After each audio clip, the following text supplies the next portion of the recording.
ನಮಸ್ಕಾರ. ಮುಖ್ಯಾಂಶಗಳು. ವಿಧಾನಸಭೆ ಕಲಾಪದಲ್ಲಿ ಅತಿವೃಷ್ಟಿ ಕುರಿತು ಚರ್ಚೆ. 2,47,000 ಹೆಕ್ಟೇರ್ ಪ್ರದೇಶದಲ್ಲಿ ಬೆಳೆ ಹಾನಿ, ಪರಿಹಾರ ವಿತರಣೆ ಚುರುಕುಗೊಳಿಸುವುದು ಅಗತ್ಯ. ಸಿದ್ದರಾಮಯ್ಯ. ಜನವರಿ 15ರೊಳಗೆ 2,158 ವೈದ್ಯರ ನೇಮಕ. ಕೋವಿಡ್ ನಿರ್ವಹಣೆಗೆ ಹೆಚ್ಚಿನ ವೈದ್ಯಕೀಯ ಸಿಬ್ಬಂದಿ ನಿಯೋಜನೆ. ಡಾ ಕೆ. ಸುಧಾಕರ್. ಆತ್ಮನಿರ್ಭರ್ ಭಾರತ ಪರಿಕಲ್ಪನೆಗೆ ಹೆಚ್ಚಿನ ಆದ್ಯತೆ. ಮಹಿಳೆಯರು, ರೈತರು, ಯುವ ಸಮೂಹದಲ್ಲಿ ಹೊಸ ಆತ್ಮವಿಶ್ವಾಸ. ಪ್ರಧಾನಿ ನರೇಂದ್ರ ಮೋದಿ. ಕೃಷಿ ಕಾನೂನು ವಿರೋಧಿಸಿ ರೈತರಿಂದ ನಾಳೆ ಪ್ರತಿಭಟನೆ ಹಿನ್ನೆಲೆ ಸೂಕ್ತ ಮುನ್ನೆಚ್ಚರಿಕೆ ವಹಿಸಲು ಕೇಂದ್ರ ಗೃಹ ಸಚಿವಾಲಯದಿಂದ ನಿರ್ದೇಶನ. ವಾರ್ತೆಗಳ ವಿವರ. ವಿಧಾನಮಂಡಲ ಅಧಿವೇಶನ ಇಂದಿನಿಂದ ಆರಂಭವಾಗಿದ್ದು ಇದೇ 15ರವರೆಗೆ ಉಭಯ ಸದನಗಳಲ್ಲಿ ಕಲಾಪ ನಡೆಯಲಿದೆ. 10ಕ್ಕೂ ಹೆಚ್ಚು ಮಸೂದೆಗಳನ್ನು ಮಂಡಿಸುವ ನಿರೀಕ್ಷೆ ಇದೆ. ಮೊದಲ ದಿನವಾದ ಇಂದು ವಿಧಾನಸಭೆ ಕಲಾಪದಲ್ಲಿ ಇತ್ತೀಚೆಗೆ ನಿಧನರಾದ ಕೇಂದ್ರ ಸಚಿವ ರಾಮ್ವಿಲಾಸ್ ಪಾಸ್ವಾನ್, ಕೇಂದ್ರದ ಮಾಜಿ ಸಚಿವ ಜಸ್ವಂತ್ ಸಿಂಗ್, ಮಾಜಿ ಶಾಸಕರಾದ ವೈ ನಾಗಪ್ಪ, ಬಸವಂತರಾವ್ ಪಾಟೀಲ್, ಕೆ ಮಲ್ಲಪ್ಪ, ಸಹಕಾರಿ ಧುರೀಣ ವಿಎಸ್ ಸೋಂದೆ, ವಿಮರ್ಶಕ ಜಿಎಸ್ ಆಮೂರ, ಪತ್ರಕರ್ತ ರವಿ ಬೆಳಗೆರೆ ಸೇರಿದಂತೆ ಹಲವು ಗಣ್ಯರಿಗೆ ಭಾವಪೂರ್ಣ ಶ್ರದ್ದಾಂಜಲಿ ಸಲ್ಲಿಸಲಾಯಿತು. ಸದನ ಸಮಾವೇಶಗೊಳ್ಳುತ್ತಿದ್ದಂತೆ ಸಭಾಧ್ಯಕ್ಷ ವಿಶ್ವೇಶ್ವರ ಹೆಗಡೆ ಕಾಗೇರಿ ಸಂತಾಪ ಸೂಚಕ ನಿರ್ಣಯ ಮಂಡಿಸಿ ಗಣ್ಯರ ಸಾಧನೆಗಳನ್ನು ಅನಾವರಣಗೊಳಿಸಿದರು.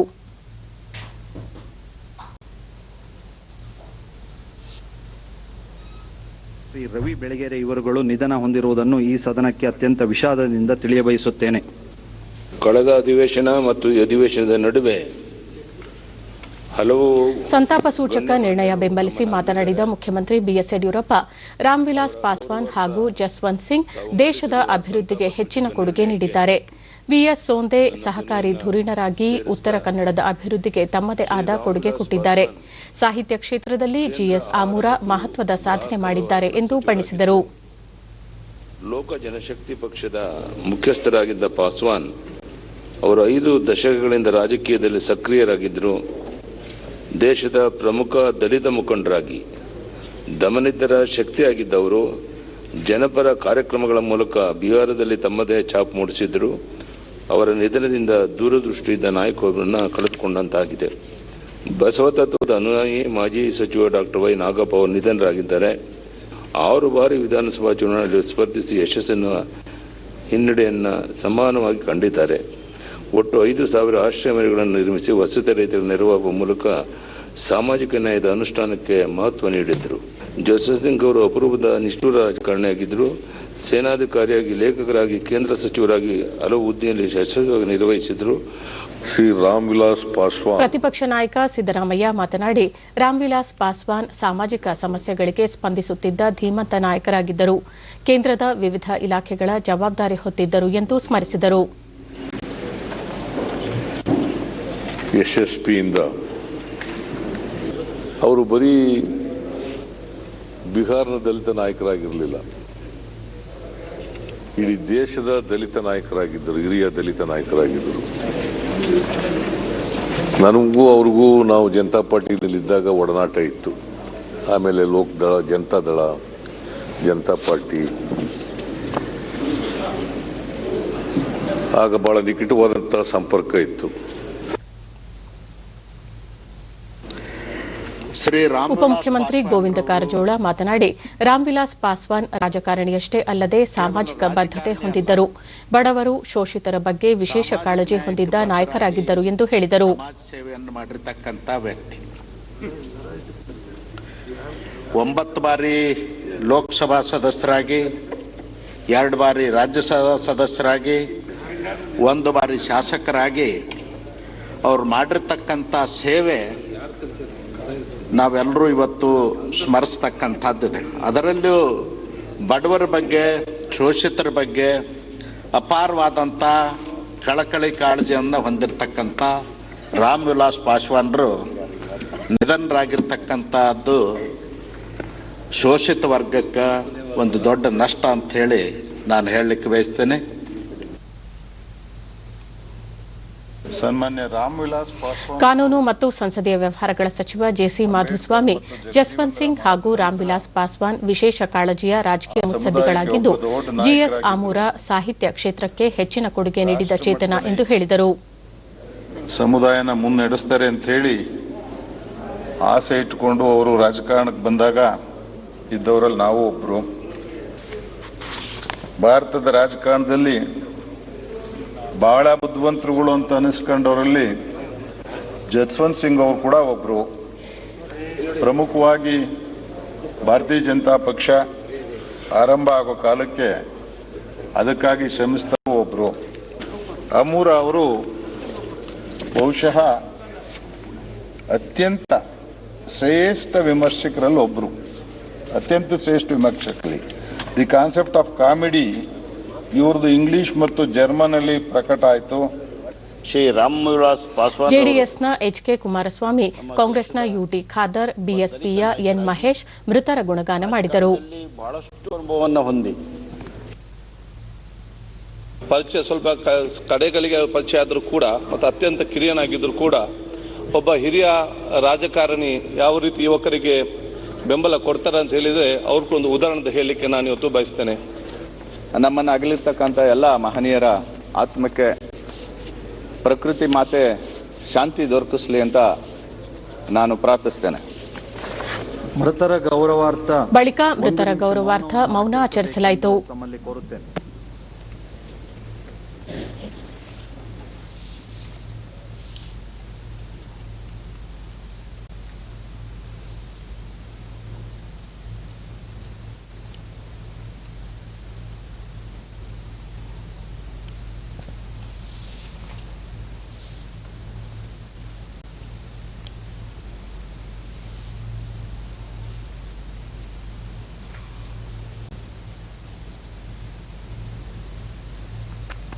ಕೋವಿಡ್-19 ಸೋಂಕು ನಡುವೆ ಸದನದ ಕಲಾಪ ನಡೆಯುತ್ತಿದ್ದು ಸೋಂಕು ನಿಯಂತ್ರಣಕ್ಕೆ ವಿಶೇಷ ಆದ್ಯತೆ ನೀಡಲಾಗಿದೆ.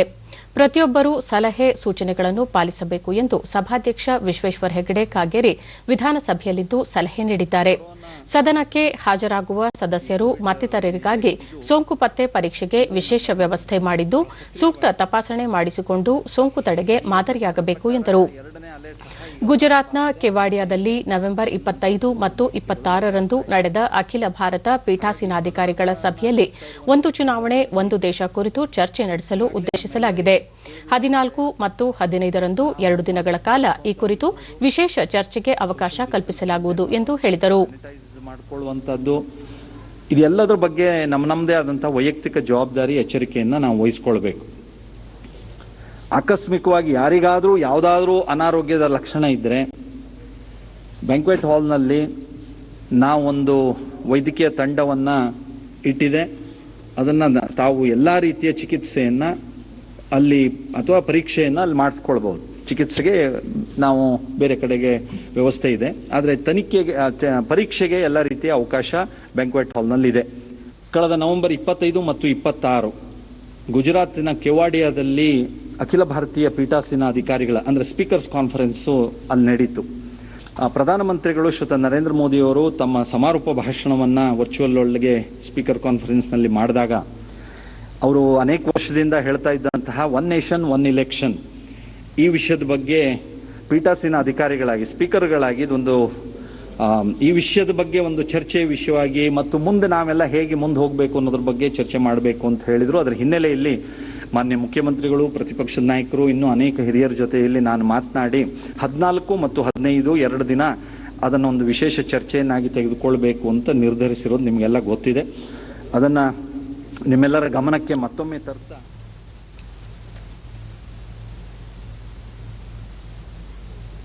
ಕೆಲಸ ಪ್ರಾರಂಭ ಮಾಡಿದ್ದೀವಿ. ನಂತರ ಪ್ರಶ್ನೋತ್ತರ ಕಲಾಪದಲ್ಲಿ ವಸತಿ ಸಚಿವ ವಿ ಸೋಮಣ್ಣ ಹೊಸದಾಗಿ ನಿರ್ಮಾಣವಾಗುವ ಬಡಾವಣೆಗಳಲ್ಲಿ ಮೂಲಸೌಕರ್ಯ ಕಲ್ಪಿಸಲು ವಿಶೇಷ ಆದ್ಯತೆ ನೀಡಲಾಗುವುದು. ಈ ಸಂಬಂಧ ಸ್ಥಳೀಯ ಸಂಸ್ಥೆಗಳ ಜೊತೆ ಚರ್ಚಿಸಿ ಸೂಕ್ತ ನಿರ್ದೇಶನ ನೀಡಲಾಗುವುದು ಎಂದು ಹೇಳಿದರು. ಒಂದು ಇದಾಗಿ ಅವರ ಹತ್ರ ₹1 ಕೊಡೋ ಪರಿಸ್ಥಿತಿಯಲ್ಲಿಲ್ಲ. ಫಲಾನುಭವಿಗಳು 16 ಕೋಟಿ ಏನಿದೆ, ಇದಕ್ಕೆ ನಾವು ಈಗಾಗಲೇ ಬ್ಯಾಂಕ್ನವ್ರ ಹತ್ರ ಮತ್ತೊಂದು ಮಾಡಿ ಎಲ್ಲ ಅಧಿಕಾರಿಗಳಿಗೆ ಹೇಳಿದ್ದೇನೆ. ಮತ್ತೆ ಏನು ಶಿವಲಿಂಗೇಗೌಡರು ಇವಾಗ ₹6 ಕೋಟಿ ಬೇಕು ಅಂದಿದ್ದಾರೆ, ₹5 ಕೋಟಿ ಬಿಡುಗಡೆ ಮಾಡೋದಕ್ಕೂ ಕೂಡ ನಾನು ತಕ್ಷಣವೇ ಸೂಚನೆ ಕೊಡ್ತೀನಿ. ಉಳಿದಂತೆ ಇಡೀ ರಾಜ್ಯದಲ್ಲಿ ಕೂಡ ತಾಂಡಾಗಳು ದಾಖಲೆ ರಹಿತ ಜನವಸತಿ ಪ್ರದೇಶಗಳನ್ನು ಕಂದಾಯ ಗ್ರಾಮಗಳನ್ನಾಗಿ ಮಾಡಲು ಕ್ರಮ ತೆಗೆದುಕೊಳ್ಳಲಾಗುತ್ತದೆ ಎಂದು ಕಂದಾಯ ಸಚಿವ ಆರ್ ಅಶೋಕ ತಿಳಿಸಿದ್ದಾರೆ. ಸದಸ್ಯರ ಪೂರಕ ಪ್ರಶ್ನೆಗಳಿಗೆ ಉತ್ತರಿಸಿದ ಅವರು, ಈಗಾಗಲೇ ನೂರಾರು ಗ್ರಾಮಗಳನ್ನು ಕಂದಾಯ ಗ್ರಾಮಗಳನ್ನಾಗಿ ಮಾಡಿ ಆದೇಶ ಹೊರಡಿಸಿದ್ದು, ಇನ್ನು 1419 ಜನವಸತಿ ಪ್ರದೇಶಗಳನ್ನು ಕಂದಾಯ ಗ್ರಾಮಗಳನ್ನಾಗಿ ಮಾಡಬೇಕು ಎಂದು ಪ್ರಸ್ತಾವನೆ ಸಲ್ಲಿಕೆಯಾಗಿದೆ. ಈ ಸಂಬಂಧ ಜಿಲ್ಲಾಧಿಕಾರಿಗಳ ಜೊತೆ ಸಮಾಲೋಚನೆ ನಡೆಸಿ ಸೂಕ್ತ ತೀರ್ಮಾನ ತೆಗೆದುಕೊಳ್ಳಲಾಗುವುದು ಎಂದು ಹೇಳಿದರು. ಪ್ರವಾಹದ ಬಗ್ಗೆ ಭೋಜನ ವಿರಾಮದ ನಂತರ ಮತ್ತೆ ಕಲಾಪ ಸಮಾವೇಶಗೊಂಡಾಗ ವಿರೋಧ ಪಕ್ಷದ ನಾಯಕ ಸಿದ್ದರಾಮಯ್ಯ ನಿಯಮ 60ರ ಅಡಿ ಮಾತನಾಡಿ, ರಾಜ್ಯದಲ್ಲಿ ಅತಿವೃಷ್ಟಿಯಿಂದ 2,47,000 ಹೆಕ್ಟೇರ್ ಪ್ರದೇಶದಲ್ಲಿ ಬೆಳೆ ಹಾನಿಯಾಗಿದೆ. ಸಾವಿರಾರು ಮನೆಗಳು ನೆಲ ಕಚ್ಚಿದ್ದು, ಜಾನುವಾರುಗಳು ಸಹ ಸಾವನ್ನಪ್ಪಿವೆ. ಆದರೆ ಮತ್ತೊಂದೆಡೆ ತುಮಕೂರು, ಕೋಲಾರ, ಮೈಸೂರು ಸೇರಿದಂತೆ ಕೆಲವು ಭಾಗಗಳಲ್ಲಿಯೂ ಸಹ ಮಳೆ ಹೆಚ್ಚಾದ ಪರಿಣಾಮ ರಾಗಿ ಬೆಳೆ ನಾಶವಾಗಿದೆ. ಕಟಾವಿನ ಸಂದರ್ಭದಲ್ಲಿ ಹಾನಿಯಾಗಿರುವುದು ರೈತರಿಗೆ ಮತ್ತಷ್ಟು ಸಂಕಷ್ಟವನ್ನು ತಂದೊಡ್ಡಿದೆ ಎಂದು ಸದನದ ಗಮನ ಸೆಳೆದರು. ಎಲ್ಲ ದೊಡ್ಡ ಪ್ರಮಾಣದಲ್ಲಿ ನೀರು ಹರಿದು ಹಳ್ಳಿಗಳಿಗೆಲ್ಲ ನುಗ್ಗಿ ಹಳ್ಳಿಗಳ ಜನರೆಲ್ಲ ನಿರಾಶ್ರಿತರನ್ನಾಗಿ ಮಾಡಿ ಬಹಳ ಕಡೆಗಳಲ್ಲಿ ಅವರು ಅನೇಕ ಕಡೆಗಳಲ್ಲಿ ನೀರಿನ ಮಧ್ಯದಲ್ಲಿ ಸಿಕ್ಕಾಕೊಂಡು ಕಷ್ಟಕ್ಕೆ ಒಳಗಾಗಿ ಅವನ್ನ ರಕ್ಷಣೆ ಮಾಡದೆ ಒಂದು ದೊಡ್ಡ ಕಷ್ಟದ ಕೆಲಸ ಆಗಿತ್ತು. ಆಗ ನಾವೇನು ಹೇಳಿದ್ದು,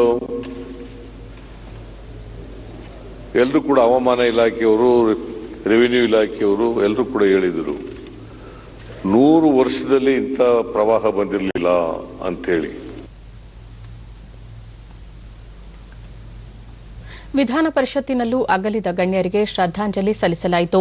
ಸಭಾಪತಿ ಪ್ರತಾಪ್ ಚಂದ್ರ ಶೆಟ್ಟಿ, ಇತ್ತೀಚೆಗೆ ನಿಧನರಾದ ಕೇಂದ್ರ ಸಚಿವರಾಗಿದ್ದ ರಾಮ್ವಿಲಾಸ್ ಪಾಸ್ವಾನ್, ಜಸ್ವಂತ್ ಸಿಂಗ್, ಮಾಜಿ ಶಾಸಕರಾದ ಶ್ರೀನಿವಾಸ ರೆಡ್ಡಿ, ಕೆ ಮಲ್ಲಪ್ಪ, ಡಾ ವೈ ನಾಗಪ್ಪ, ಸಂಗೀತ ನಿರ್ದೇಶಕ ರಾಜನ್, ಸಹಕಾರಿ ಧುರೀಣ ವಿಕೆ ಸೋಂದೆ, ಪತ್ರಕರ್ತ ರವಿ ಬೆಳಗೆರೆ ಮತ್ತಿತರರ ಕೊಡುಗೆಗಳನ್ನು ಸದನದಲ್ಲಿ ಪ್ರಸ್ತಾಪಿಸಿದರು. ಚಿತ್ರಕಲಾವಿದರೊಬ್ಬರನ್ನು ಕಳೆದುಕೊಂಡಂತಾಗಿದೆ. ಶ್ಯಾಮ್ ಸುಂದರ್, ಹಿರಿಯ ಪತ್ರಕರ್ತರಾದ ಶ್ಯಾಮ್ ಸುಂದರ್ ಅವರು ದಿನಾಂಕ 20/10/2020 ನಿಧನ ಹೊಂದಿರುತ್ತಾರೆ. ಕೇಂದ್ರ ಸಚಿವರಾಗಿರುವಂತಹ ಸಭಾನಾಯಕ ಕೋಟಾ ಶ್ರೀನಿವಾಸ ಪೂಜಾರಿ ಮಾತನಾಡಿ, ರಾಮ್ವಿಲಾಸ್ ಪಾಸ್ವಾನ್ ಲೋಕಸಭಾ ಚುನಾವಣೆಯಲ್ಲಿ ಅತಿ ಹೆಚ್ಚು ಅಂತರದಿಂದ ಗೆದ್ದಿದ್ದು 9 ಬಾರಿ ಸಂಸದರಾಗಿ ಸೇವೆ ಸಲ್ಲಿಸಿದ್ದಾರೆ. ಸಾಹಿತ್ಯ ಮತ್ತು ಸಾಮಾಜಿಕ ಸಮಸ್ಯೆಗಳಿಗೆ ಸ್ಪಂದಿಸಿದ ಸಾಹಿತಿಗಳು, ಪತ್ರಕರ್ತರ ಕೊಡುಗೆಯೂ ಅನನ್ಯ ಎಂದರು. ಧ್ವನಿ ಇಲ್ಲದಿದ್ದವರಿಗೆ ಧ್ವನಿ ಕೊಡುವಂತಹ ಕೆಲಸಗಳಲ್ಲಿ ನಿರತರಾಗಿ ಯಶಸ್ವಿಯಾದವರು.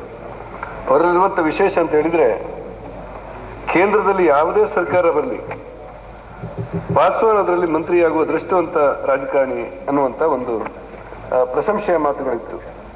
ಶೋಷಿತ ವರ್ಗದ ಧ್ವನಿ ಅಡಗಿದೆ. ಪ್ರತಿಪಕ್ಷ ನಾಯಕ ಎಸ್ಆರ್ ಪಾಟೀಲ್, ರಾಮ್ವಿಲಾಸ್ ಪಾಸ್ವಾನ್ ಸೇರಿದಂತೆ ಇತ್ತೀಚೆಗೆ ನಿಧನರಾದ ಗಣ್ಯರು ಜನಪರವಾಗಿದ್ದರು. ಅವರು ಹಾಕಿಕೊಟ್ಟ ಮಾರ್ಗ ಉಳಿದವರಿಗೆ ದಾರಿದೀಪವಾಗಿದೆ ಎಂದರು. ಶಾಸಕಾಂಗ, ಕಾರ್ಯಾಂಗ,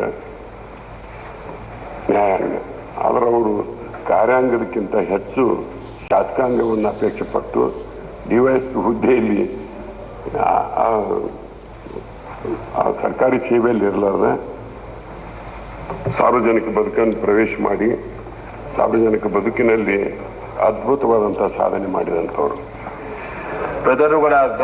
ಬಳಿಕ ಮೃತರ ಗೌರವಾರ್ಥ ಮೌನ ಆಚರಣೆ ಮಾಡಿ ಕಲಾಪವನ್ನು ಸ್ವಲ್ಪ ಕಾಲ ಮುಂದೂಡಲಾಯಿತು.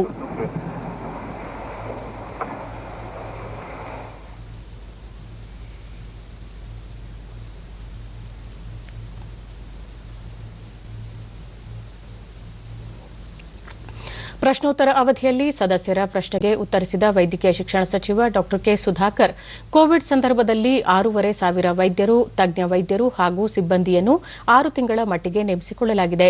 ಇದರ ಜೊತೆಗೆ 1,246 ಸಾಮಾನ್ಯ ಕರ್ತವ್ಯ ವೈದ್ಯಾಧಿಕಾರಿ ಸೇರಿದಂತೆ 2,158 ಹುದ್ದೆಗಳ ಭರ್ತಿಗೆ ಕ್ರಮ ಕೈಗೊಳ್ಳಲಾಗಿದ್ದು, ಜನವರಿ 15ರೊಳಗೆ ಈ ನೇಮಕಾತಿ ಪ್ರಕ್ರಿಯೆ ಪೂರ್ಣಗೊಳ್ಳಲಿದೆ. ಕೋವಿಡ್ ಸಂದರ್ಭದಲ್ಲಿ ತಾತ್ಕಾಲಿಕವಾಗಿ ನೇಮಕಗೊಂಡವರನ್ನು ಮುಂದಿನ 6 ತಿಂಗಳವರೆಗೆ ವಿಸ್ತರಿಸಲು ಸರ್ಕಾರ ಸಿದ್ದವಿದೆ ಎಂದು ತಿಳಿಸಿದರು. 246 ಸಾಮಾನ್ಯ ಕರ್ತವ್ಯ ವೈದ್ಯಾಧಿಕಾರಿಗಳು, ಜನರಲ್ ಡ್ಯೂಟಿ ಡಾಕ್ಟರ್ಸ್ ಅಂತ ಹೇಳ್ತೇವೆ. ಅದೇ ರೀತಿ ದಂತ ಆರೋಗ್ಯಾಧಿಕಾರಿಗಳು ಸುಮಾರು 88, ವಿವಿಧ ತಜ್ಞರು ಸೇರಿ 824 ಜೊತೆಗೆ 2158 ಉದ್ಯೋಗವನ್ನ ತುಂಬಲಿಕ್ಕೆ ಈಗ ಎಲ್ಲವನ್ನು ಕೂಡ ಕ್ರಮ ತೆಗೆದುಕೊಂಡಿದ್ವಿ. ಬಹುಶಃ ಡಿಸೆಂಬರ್ ಎಂಡ್ ಅಥವಾ ಜನವರಿ 15ರ ಒಳಗಡೆ ಈ ಕಾಯಂ ನೇರ ನೇಮಕಾತಿ ಮುಗಿಯುತ್ತೆ ಈ ಪ್ರಕ್ರಿಯೆ. ನಮ್ಮ ಐಎಎಸ್ ಅಧಿಕಾರಿಗಳಂತ ಬಿಜೆಪಿ ಸದಸ್ಯ ನಾರಾಯಣಸ್ವಾಮಿ ಅವರ ಪ್ರಶ್ನೆಗೆ ಉತ್ತರಿಸಿದ ಸಮಾಜ ಕಲ್ಯಾಣ ಸಚಿವ ಬಿ ಶ್ರೀರಾಮುಲು ಗಂಗಾ ಕಲ್ಯಾಣ ಯೋಜನೆಯಲ್ಲಿ ಆಗಿರುವ ಅವ್ಯವಹಾರದ ಬಗ್ಗೆ 2 ತಿಂಗಳಲ್ಲಿ ಸದನಕ್ಕೆ ವರದಿ ಸಲ್ಲಿಸಲಾಗುವುದು ಎಂದು ತಿಳಿಸಿದರು. ಹಂಗಾಗಿ ಅವರು ಆವತ್ತಿದ್ದಂತ ಸಂದರ್ಭದಲ್ಲಿ ಸರ್ಕಾರ ಅವರ ಅಧ್ಯಕ್ಷತೆಯಲ್ಲಿ ಒಂದು ಸಮಿತಿ ಮಾಡಿ ವರದಿಯನ್ನು ಕೊಡಬೇಕು ಅನ್ನಂತ ನಾನು ವಿನಂತಿ ಅವತ್ತು ಸರ್ಕಾರಗಳ ಒಂದು ತೀರ್ಮಾನವನ್ನು ತಗೊಂಡಿತ್ತು. ಇದು ಯಾವ ಟೈಮಲ್ಲಿ ಎಷ್ಟೆಷ್ಟು ಆಗಿದೆ, ಏನೇನಾಗಿದೆ ಇದರ ಬಗ್ಗೆ ನಾನು ಮತ್ತೆ ನಮ್ಮ ಅಧಿಕಾರಿಗಳ ಹತ್ರ ಕುಂತು, ಯಾಕಂದ್ರೆ ಇಲ್ಲಿ ಸದ್ಯಕ್ಕೆ ನಾನು ಇದು ಎಲ್ಲೆಲ್ಲಿ ಅವ್ಯವಹಾರ ಆಗಿದೆ ಅನ್ನೋ ವಿಚಾರದ ಬಗ್ಗೆ ಬಹಳಷ್ಟು ಸುದೀರ್ಘವಾಗಿ ನಾನು ಒಂದು ಅಧ್ಯಯನ ಮಾಡ್ತಾ ಇದ್ದೀನಿ. ಶೀಘ್ರದಲ್ಲೇ ಒಂದು ಸದನ ಸಮಿತಿ ಮಾಡಿಕೊಂಡ ನಂತರ ಇದ್ರ ಬಗ್ಗೆ ಒಂದು ಗೀತಾಂಜಲಿ ಆಡುವಂತ ಕೆಲಸ ಮಾಡುತ್ತೆ. ಪ್ರಾಥಮಿಕ ಮತ್ತು ಪ್ರೌಢಶಿಕ್ಷಣ ಸಚಿವ ಎಸ್ ಸುರೇಶ್ ಕುಮಾರ್ ಈ ಎಸ್ಎಸ್ಎಲ್ಸಿ ಪರೀಕ್ಷೆ ಸವಾಲಿನದ್ದಾಗಿತ್ತು. ಇದನ್ನು ಮಂಡಳಿ ಯಶಸ್ವಿಯಾಗಿ ನಿರ್ವಹಿಸಿದೆ. ಒಟ್ಟು 8.5 ಲಕ್ಷ ವಿದ್ಯಾರ್ಥಿಗಳು ಪರೀಕ್ಷೆ ಬರೆದಿದ್ದಾರೆ. ಮೌಲ್ಯಮಾಪನದಲ್ಲಿ ತಪ್ಪು ಉಂಟಾಗದಂತೆ ನೋಡಿಕೊಳ್ಳುವುದು ಶಿಕ್ಷಕರ ಜವಾಬ್ದಾರಿ. ಇಂದಿನ ದಿನಗಳಲ್ಲಿ ಯಾವ ವಿದ್ಯಾರ್ಥಿಗೂ ಅನ್ಯಾಯವಾಗದಂತೆ ಮಂಡಳಿ ಕ್ರಮ ಕೈಗೊಳ್ಳುತ್ತದೆ ಎಂದು ಭರವಸೆ ನೀಡಿದರು. ನನಗನ್ಸುತ್ತೆ ರಾಜ್ಯದ ಎಲ್ಲಾ ಶಿಕ್ಷಕರಿಗೆ, ಮೌಲ್ಯಮಾಪಕರಿಗೆ ಇದು ಕೇಳಿಸ್ಬೇಕು. ಯಾಕಂದ್ರೆ ಮಕ್ಕಳು ಇವತ್ತು ಬಹಳ ಕಷ್ಟಪಟ್ಟು ಓದಿ ಅವರು ಕೂಡ ಏನೇನೋ ಭರವಸೆಗಳನ್ನ, ಕನಸುಗಳನ್ನ ಇಟ್ಕೊಂಡಿರ್ತಾರೆ.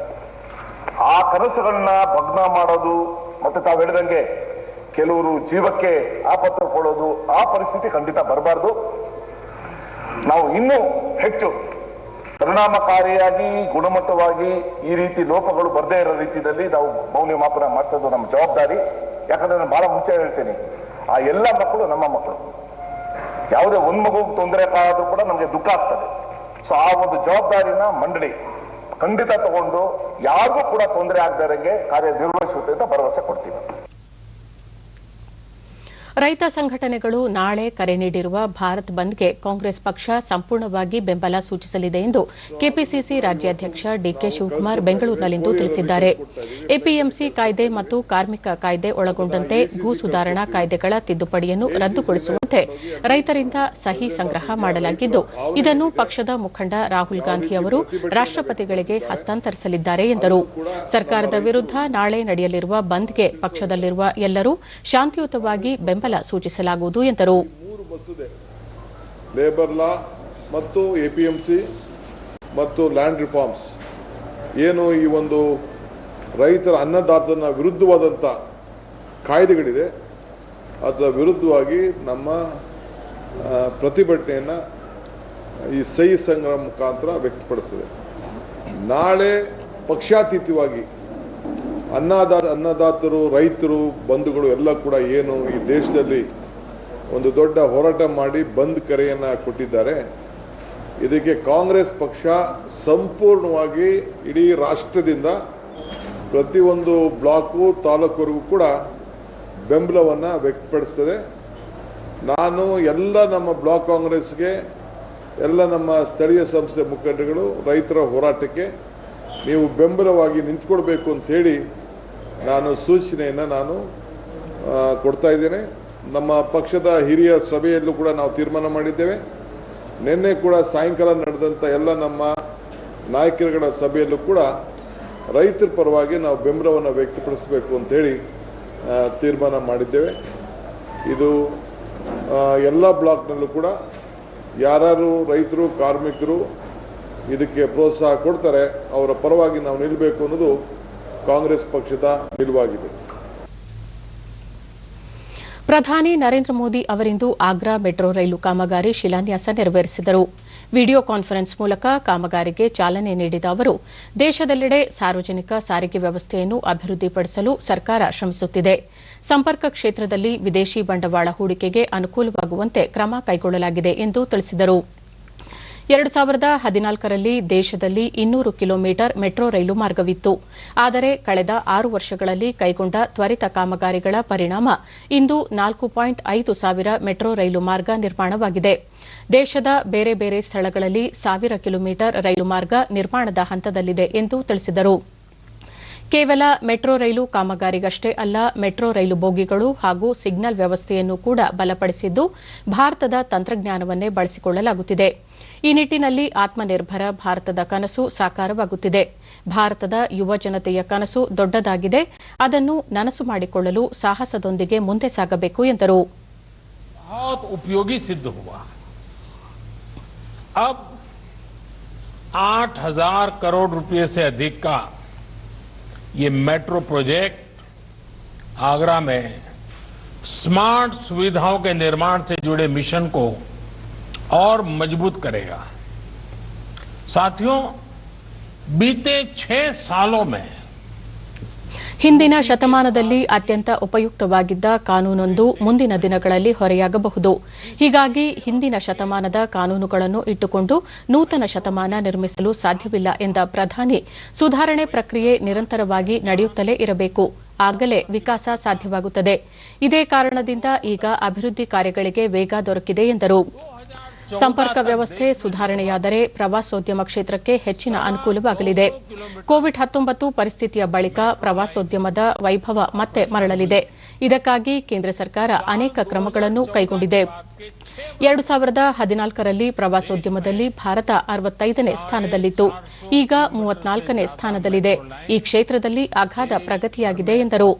ನಗರಗಳ ಸುಧಾರಣೆಗೆ 4 ಸ್ತರಗಳಲ್ಲಿ ಕಾರ್ಯನಿರ್ವಹಿಸಲಾಗುತ್ತಿದೆ. ಹಿಂದಿನ ಸಮಸ್ಯೆಗಳಿಗೆ ಪರಿಹಾರ ಕಂಡುಕೊಳ್ಳುವುದು, ಬದುಕು ಸುಗಮಗೊಳಿಸುವುದು, ನಿವೇಶನ ಲಭ್ಯವಾಗುವಂತೆ ಮಾಡುವುದು, ವ್ಯವಸ್ಥೆಯಲ್ಲಿ ಆಧುನಿಕ ತಂತ್ರಜ್ಞಾನಗಳನ್ನು ಬಳಕೆ ಮಾಡಿಕೊಳ್ಳುವ ಮೂಲಕ ನಗರದ ಬದುಕನ್ನು ಸುಲಭವಾಗಿಸುವ ಕೆಲಸ ನಡೆಯುತ್ತಿದೆ ಎಂದರು. या तो पूरा हो चुका है या फिर काम अलग अलग चरणों में है. यूपी की ही बात करें तो आगरा मेट्रो सुविधा से जुड़ने वाला ये यूपी का 7वां शहर है. और इनके बीच एक और बात बहुत विशेष है. देश में सिर्फ मेट्रो रेल नेटवर्क ही नहीं बन रहा है, बल्कि आज ಹಿಂದೆ ರಿಯಲ್ ಎಸ್ಟೇಟ್ ಉದ್ಯಮ ಕೆಲವು ವ್ಯಕ್ತಿಗಳಿಂದಾಗಿ ವಿಶ್ವಾಸ ಕಳೆದುಕೊಂಡಿತ್ತು. ಮಧ್ಯಮ ವರ್ಗದ ಜನರಿಗೆ ಸಂಕಷ್ಟ ತಂದೊಡ್ಡಿತ್ತು. ಆದರೆ ಈಗ ರೇರಾ ಕಾಯ್ದೆಯ ಮೂಲಕ ಅವರ ಸಂಕಷ್ಟವನ್ನು ನಿವಾರಿಸಲಾಗಿದೆ. ಈಗ ಮಧ್ಯಮ ವರ್ಗದ ಮನೆಗಳು ತ್ವರಿತವಾಗಿ ನಿರ್ಮಾಣವಾಗುತ್ತಿವೆ ಎಂದರು. ಪ್ರಧಾನಮಂತ್ರಿ ಆವಾಸ್ ಯೋಜನೆ ಅಡಿಯಲ್ಲಿ ಬಡವರಿಗೆ 1 ಕೋಟಿಗೂ ಹೆಚ್ಚು ಮನೆಗಳನ್ನು ನಿರ್ಮಿಸಲಾಗಿದೆ. ಮಧ್ಯಮ ವರ್ಗದವರಿಗೆ ಮನೆ ನಿರ್ಮಿಸಲು ನೆರವು ದೊರೆಯುತ್ತಿದೆ.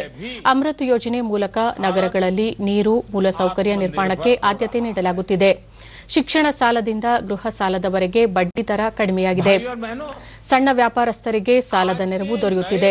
ಸಬ್ಕಾ ಸಾಥ್ ಸಬ್ಕಾ ವಿಕಾಸ್ ಎಂದರೆ ಇದೇ ಅಲ್ಲವೇ ಎಂದರು.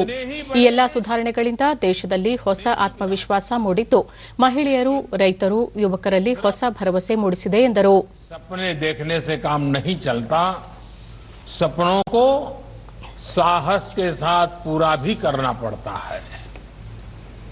जब आप साहस के साथ, समर्पण के साथ आगे बढ़ें तो कोई भी बाधा आपको रोक नहीं. ಕೃಷಿ ಕಾನೂನು ವಿರೋಧಿಸಿ ರೈತರು ನಾಳೆ ಪ್ರತಿಭಟನೆ ನಡೆಸಲಿರುವ ಹಿನ್ನೆಲೆಯಲ್ಲಿ ಸೂಕ್ತ ಮುನ್ನೆಚ್ಚರಿಕೆ ವಹಿಸುವಂತೆ ಕೇಂದ್ರ ಗೃಹ ಸಚಿವಾಲಯ ಎಲ್ಲಾ ರಾಜ್ಯಗಳು ಹಾಗೂ ಕೇಂದ್ರಾಡಳಿತ ಪ್ರದೇಶಗಳಿಗೆ ಸೂಚನೆ ನೀಡಿದೆ. ಯಾವುದೇ ರೀತಿಯ ಅಹಿತಕರ ಘಟನೆಗೆ ಅವಕಾಶ ನೀಡದಂತೆ ಸೂಕ್ತ ಕಟ್ಟೆಚ್ಚರ ವಹಿಸುವಂತೆ ಸಚಿವಾಲಯ ನಿರ್ದೇಶನ ಹೊರಡಿಸಿದೆ. ಕೋವಿಡ್-19 ಸಂಬಂಧಿತ ನಿಯಮಗಳನ್ನು ಪಾಲಿಸುವಂತೆಯೂ ಸೂಚನೆ ನೀಡಿದ್ದು, ಕಾನೂನು ಸುವ್ಯವಸ್ಥೆ, ಶಾಂತಿ ಪಾಲನೆಗೆ ಅಗತ್ಯ ಕ್ರಮ ಕೈಗೊಳ್ಳಲು ತಿಳಿಸಿದೆ. ಕೃಷಿ ಕಾನೂನು ವಿರೋಧಿಸಿ ನಾಳೆ ಕೆಲವು ಕೃಷಿ ಸಂಘಟನೆಗಳು ದೇಶವ್ಯಾಪಿ ಬಂದ್ ಹಮ್ಮಿಕೊಂಡಿವೆ.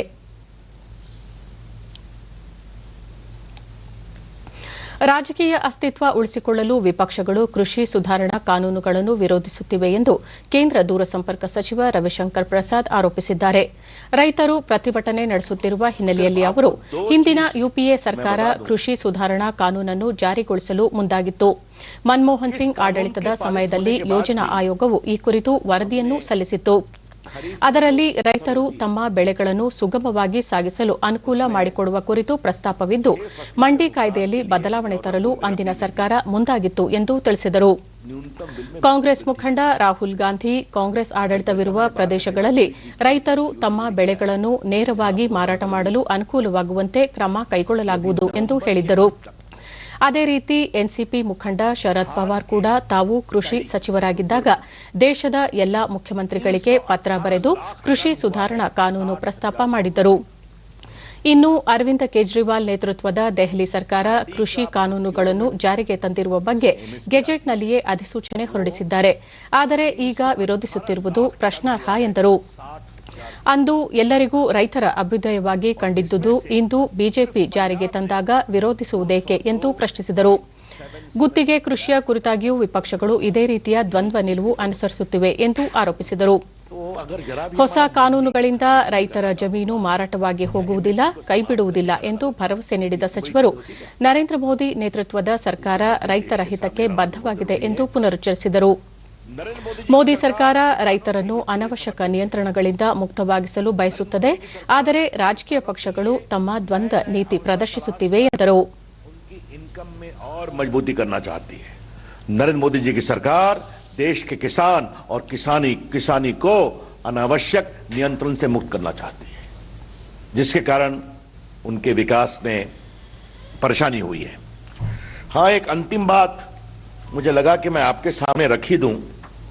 बहुत चर्चा हो रही है, तो एक विषय पंजाब के नेता बाकी लोग भी विरोध कर रहे हैं। ये देखिए, 8 मार्च 2019 को पंजाब के मुख्यमंत्री ने पेप्सी का एक बड़ा प्लांट इनॉग्रेट किया, आलू वगैरह सबके लिए, और 5,000 लोगों को नौकरी मिलेगी। तो अवसर के लिए आप आता है तो आप काम कर रहे हैं, हम बड़े बड़े अवसर की बात करते हैं तो आप विरोध कर रहे हैं। तो मित्रों,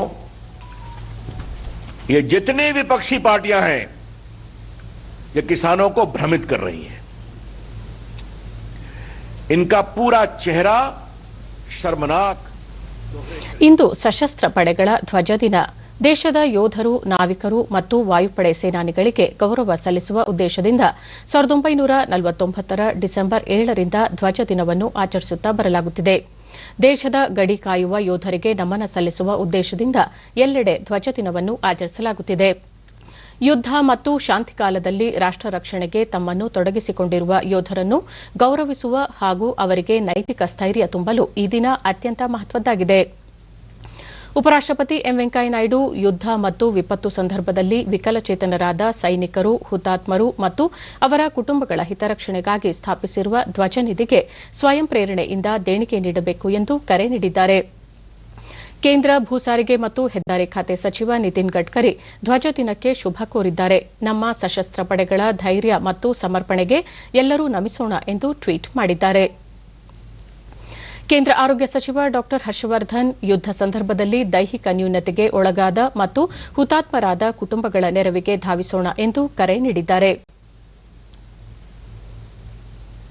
ಕೇಂದ್ರ ವಾರ್ತಾ ಮತ್ತು ಪ್ರಸಾರ ಸಚಿವ ಪ್ರಕಾಶ್ ಜಾವಡೇಕರ್ ದೇಶದ ಗೌರವ ರಕ್ಷಿಸಲು ಗಡಿಯಲ್ಲಿ ಶೌರ್ಯದಿಂದ ಹೋರಾಡುವ ಮತ್ತು ರಾಷ್ಟಕ್ಕಾಗಿ ಪ್ರಾಣಾರ್ಪಣೆ ಮಾಡಿದ ಸೈನಿಕರ ಕುಟುಂಬಗಳ ಕಲ್ಯಾಣಕ್ಕೆ ಕೊಡುಗೆ ನೀಡೋಣ ಎಂದು ಕರೆ ನೀಡಿದ್ದಾರೆ.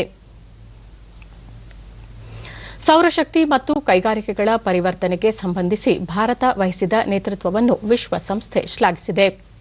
ಕೇಂದ್ರ ಪರಿಸರ ಹಾಗೂ ಪ್ರಸಾರ ಖಾತೆ ಸಚಿವ ಪ್ರಕಾಶ್ ಜಾವಡೇಕರ್ ಟ್ವೀಟ್ ಮೂಲಕ ಈ ಮಾಹಿತಿ ಹಂಚಿಕೊಂಡಿದ್ದಾರೆ.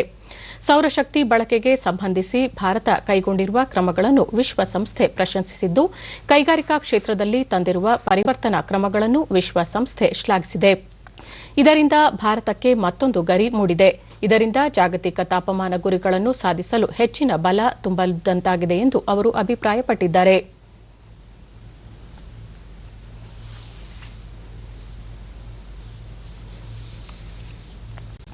ಕೊನೆಯಲ್ಲಿ ಮತ್ತೊಮ್ಮೆ ಮುಖ್ಯಾಂಶಗಳು.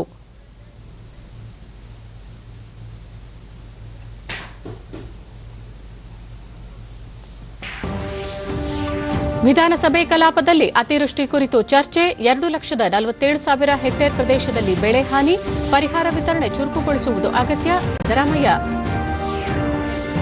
ಜನವರಿ 15ರೊಳಗೆ 2,158 ವೈದ್ಯರ ನೇಮಕ, ಕೋವಿಡ್ ನಿರ್ವಹಣೆಗೆ ಹೆಚ್ಚಿನ ವೈದ್ಯಕೀಯ ಸಿಬ್ಬಂದಿ ನಿಯೋಜನೆ. ಡಾ ಕೆ ಸುಧಾಕರ್. ಆತ್ಮನಿರ್ಭರ್ ಭಾರತ ಪರಿಕಲ್ಪನೆಗೆ ಹೆಚ್ಚಿನ ಆದ್ಯತೆ, ಮಹಿಳೆಯರು, ರೈತರು, ಯುವ ಸಮೂಹದಲ್ಲಿ ಹೊಸ ಆತ್ಮವಿಶ್ವಾಸ. ಪ್ರಧಾನಿ ನರೇಂದ್ರ ಮೋದಿ. ಕೃಷಿ ಕಾನೂನು ವಿರೋಧಿಸಿ ರೈತರಿಂದ ನಾಳೆ ಪ್ರತಿಭಟನೆ ಹಿನ್ನೆಲೆ ಸೂಕ್ತ ಮುನ್ನೆಚ್ಚರಿಕೆ ವಹಿಸಲು ಕೇಂದ್ರ ಗೃಹ ಸಚಿವಾಲಯದಿಂದ ನಿರ್ದೇಶನ.